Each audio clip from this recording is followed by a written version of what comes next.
নমস্কাৰ বন্ধুসকল, মই হিৰেন। আজি আমি জানিম এই 2025 বৰ্ষৰ এই মাহটোত আপোনালোকৰ সম্পূৰ্ণ ৰাশিফলৰ বৰ্ণন। এই মাহটোত মকৰ ৰাশিৰ ব্যক্তিসকলে কেনেধৰণৰ ফলাফল লাভ কৰিব। প্ৰথমে মোৰ চেনেলটো আপোনালোকে ছাবস্ক্ৰাইব কৰি ল'ব, যাতে মোৰ পিছৰ ভিডিঅ'বিলাক আপোনালোকে সহজে লাভ কৰিব পাৰে। লগতে মোৰ ভিডিঅ' যদি ভাল লাগে তেন্তে লাইক আৰু শ্বেয়াৰ কৰিব, কমেণ্ট কৰি আপোনালোকৰ মনোভাৱ প্ৰকাশ কৰিব। এতিয়া আহোঁ মূল বিষয়লৈ। আজি আমি জানিম এই 2025 বৰ্ষৰ এই মাহটোত সম্পূৰ্ণ ৰাশিফলৰ বৰ্ণন। আমাৰ সকলোৰে মনত এটা কৌতূহল আছে যে আগন্তুক মাহটো আমাৰ বাবে কেনেকুৱা হ'ব। বহু ধৰণৰ প্ৰশ্ন আমাৰ মনত উদয় হয়, যেনে ব্যৱসায় বা চাকৰিৰ ক্ষেত্ৰত অগ্ৰগতি হ'বনে নহয়, বা কিবা নতুন প্ৰত্যাহ্বানৰ সন্মুখীন হ'বলগীয়া হ'ব নেকি, এনেধৰণৰ বহুতো প্ৰশ্ন। সেয়েহে আপোনালোকক এই ভিডিঅ'টোৰ জৰিয়তে ৰাশি আৰু ৰাশিফলৰ ওপৰত ভিত্তি কৰি ৰাশিফলৰ ওপৰত বিভিন্ন গ্ৰহ আৰু নক্ষত্ৰমণ্ডলৰ প্ৰভাৱ আৰু গতিবিধিৰ বিষয়ে অধ্যয়ন কৰিছোঁ। এই কথা মনত ৰাখি আমি আপোনালোকক এই 2025 বৰ্ষৰ এই মাহটোত ৰাশিফলৰ মতে সঠিক মূল্যায়ন কৰিছোঁ, যাতে আপোনালোকে সেই অনুসৰি প্ৰস্তুতি চলাব পাৰে। আপোনালোকে এই ভিডিঅ'ত আপোনালোকৰ পৰিয়াল, আৰ্থিক, কেৰিয়াৰ, শিক্ষা, প্ৰেম আৰু স্বাস্থ্যৰ লগতে আৰু বিভিন্ন তথ্য আপোনালোকে এই ভিডিঅ'ত লাভ কৰিব। ইয়াৰ দ্বাৰা আপুনি জানিব পাৰিব যে আপোনাৰ ৰাশিফলৰ অনুসৰি কি কি প্ৰস্তুতি চলাব লাগিব। গতিকে আপোনাৰ ৰাশিফল অনুসৰি প্ৰস্তুতি চলাওক। অৱশ্যে আপোনালোকক এইটো জনা উচিত যে এই ভিডিঅ'টোত দিয়া যি তথ্য, এই তথ্য কোনো ব্যক্তি হিচাপে নহয়, ৰাশিফলৰ ওপৰত হোৱা যি প্ৰভাৱ, সেই প্ৰভাৱৰ বিবেচনা অনুসৰিহে এই ভিডিঅ'ত উল্লেখ কৰা হৈছে এই সকলোবোৰ তথ্য। গতিকে এনেদৰে আপুনি আপোনাৰ জীৱনত ঘটিব পৰা সকলো কথাৰ তথ্য লাভ কৰক। গতিকে কোনো পলম নকৰাকৈ এতিয়া আমি এই 2025 বৰ্ষৰ এই মাহটোত যি ৰাশিফলৰ বৰ্ণন, সেই ৰাশিফলৰ বৰ্ণন আপোনালোকক আগবঢ়াবলৈ আগবাঢ়িছোঁ। সৰ্বপ্ৰথম পাৰিবাৰিক জীৱনৰ ক্ষেত্ৰত এনেধৰণৰ। মাহটোৰ আৰম্ভণিতে আপোনাৰ ঘৰত ধৰ্মীয় ৰীতি নীতিৰ এক লক্ষণ দেখিবলৈ পোৱা যায়। এই কাৰণতে আপোনালোকৰ পাৰিবাৰিক পৰিৱেশো আধ্যাত্মিক হ'ব আৰু আপুনি শান্তি অনুভৱ কৰিব।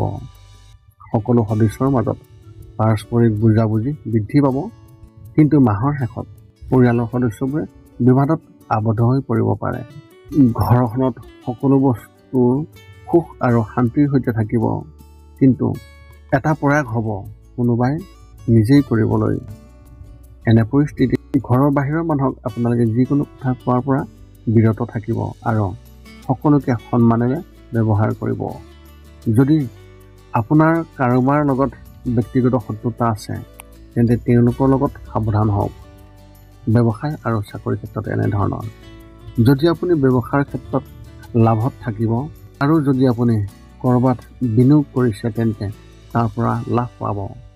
যদি আপুনি কাৰোবাৰ পৰা ঋণ লৈছে, তেন্তে তাৰ পৰাও আপুনি সকাহ পাব। মুঠতে এই মাহটো আপোনাৰ ৰাশিচক্ৰৰ বাবে আৰ্থিকভাৱে অতি শুভ। এনে পৰিস্থিতিত উত্তেজিত হোৱাৰ পৰা বিৰত থাকক আৰু এই সময়খিনি সঠিকভাৱে আপুনি ব্যৱহাৰ কৰক। ব্যক্তিগত খণ্ডত কাম কৰা ব্যক্তিসকলেও আৰ্থিকভাৱে লাভান্বিত হ'ব। অফিচত ইতিবাচক পৰিৱেশৰ সৃষ্টি হ'ব আৰু আপোনাৰ বছক বা আপোনাৰ ছিনিয়ৰ অফিচাৰক আপোনাৰ কামত সুখী যেন দেখা যাব। এই সময়ত আপুনি অধিক কাম পাব পাৰে, কিন্তু ভৱিষ্যতৰ ক্ষেত্ৰত ই শুভ হ'ব। মাহৰ শেষত আপুনিও আপোনাৰ কঠোৰ পৰিশ্ৰমৰ সঠিক ফলাফল আপুনি লাভ পাব। শিক্ষা আৰু কেৰিয়াৰ ক্ষেত্ৰত এনেধৰণৰ।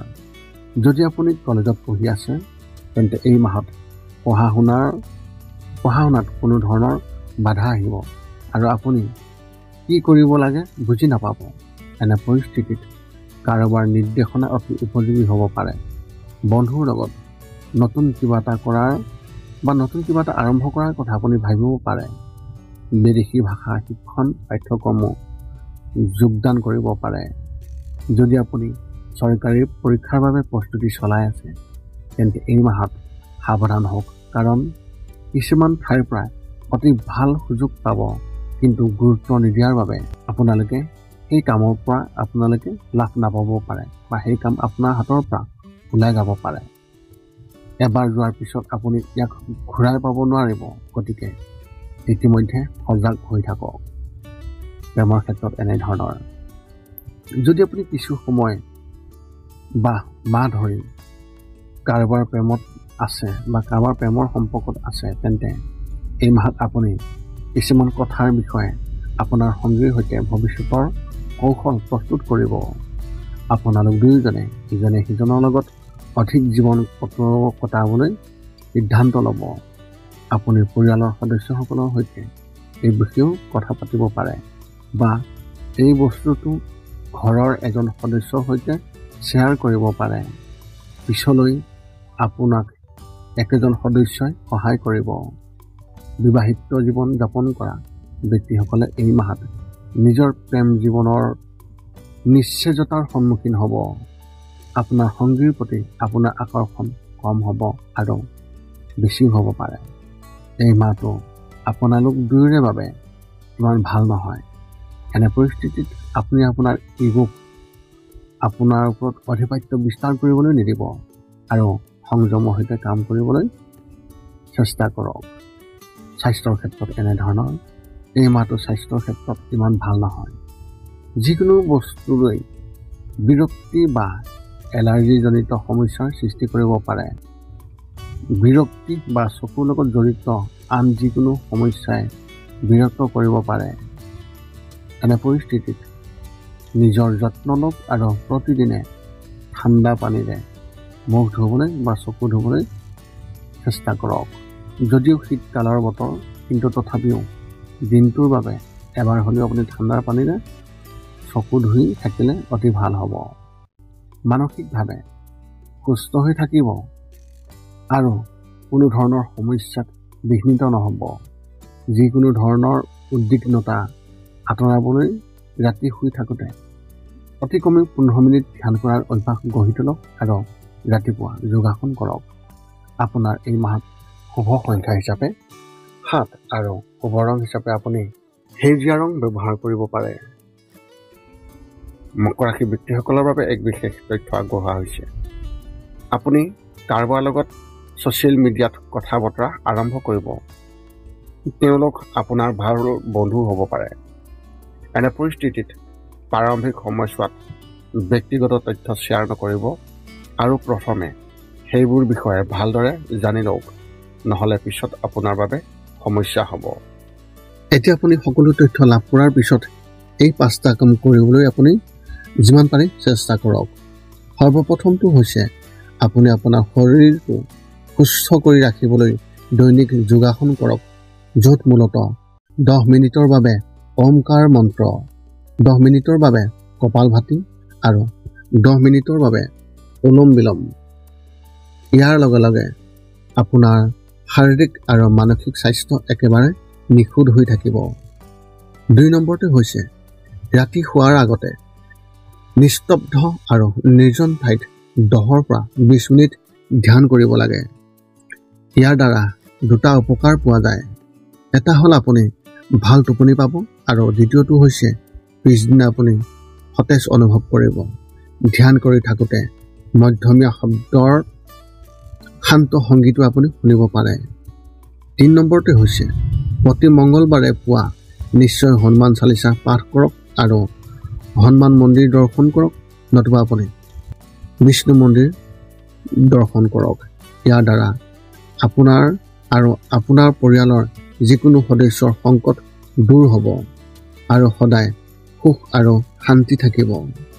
4 নম্বৰটো হৈছে ঘৰৰ বাহিৰত গৰু আৰু কুকুৰক প্ৰতিদিনে আপুনি পাৰিলে খাদ্য খুৱাব লাগে। খাদ্য খোৱা আৰু যদি পাৰে চৰাই চিৰিকটি আদিকো খাদ্য আৰু পানীৰ যোগান ধৰক। এই পৃথিৱীখন যিমান আমাৰ সিমানেই সিহঁতৰো। নিতৌ ইহঁতক খুৱাই আমি তেওঁলোকৰ পৰা এক আশীৰ্বাদ লাভ কৰিব পাৰোঁ আৰু আমাৰ ওপৰত থকা গ্ৰহবোৰৰ কুপ্ৰভাৱ দূৰ হ'ব। সদশেষত 5 নম্বৰটো হৈছে আপুনি পাৰিলে মাজে মাজে চৌপাশৰ দুখীয়া ব্যক্তিসকলক আপুনি পাৰিলে সহায় কৰক আৰু ভোকাতুৰ ব্যক্তিসকলক আপুনি পাৰিলে খুৱাবলৈ চেষ্টা কৰক। এই আছিল মকৰ ৰাশি ব্যক্তিসকলে এই 2025 বৰ্ষৰ ফেব্ৰুৱাৰী মাহটোত লাভ কৰিবলগীয়া সম্পূৰ্ণ ৰাশিফলৰ বৰ্ণন। যদি আপোনাৰ মনত এতিয়াও যদি সম্বন্ধীয় কিবা প্ৰশ্ন আছে তেন্তে আপুনি আমাক এই ভিডিঅ'ৰ তলত কমেণ্ট কৰি আমাক অৱগত কৰক আৰু আমি আপোনালোকৰ প্ৰশ্নৰ উত্তৰ অতি সোনকালে দিবলৈ আমি সকলো সময়তে সাজু আছোঁ। যদি মোৰ ভিডিঅ'টো ভাল লাগিল তেন্তে লাইক শ্বেয়াৰ কৰিব, কমেণ্ট কৰিব, ছাবস্ক্ৰাইবো কৰিব যাতে মোৰ পিছৰ ভিডিঅ'বিলাক আপোনালোকে সহজে লাভ কৰিব পাৰে। পুনৰ লগ পাম অন্য এটা ভিডিঅ'ত। আজিলৈ ধন্যবাদ।